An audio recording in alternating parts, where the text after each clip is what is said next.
Хромо кодыг идэвхжүүлээд илүү том урамшуулсаас аваарай. Хромо кодгүйгээр эхний хадгаламж дээрээ 410 тэг хүртэл авна. Хромо кодтойгоор таны бонус 820 тэг хүртэл 2 дахин нэмэгдэнэ. Гэхдээ энэ бол бүгд биш. Бүртгүүлэх үедээ та өөрөө сонгоно спорт эсвэл казино бонус.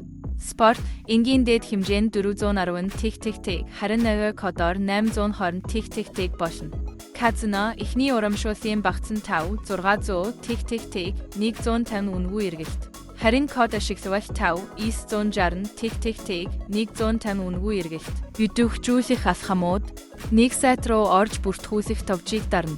Хоёр бүртгүүлэх аргаа сонгоно. Утас, имэйл гэх мэт. 3 өөрийн мэдээлэлээ бөгшинө. 4 промокод хэсэгт гэж бичнэ. Ингээд таны урамшуулал нэмэгдлээ. Нийгэмд 2007-оос хойш үйл ажиллагаа явуулж буй дэлхийн олон 100 мянган хэрэглэгчийн битгэсийг олсон олон улсын платформ юм.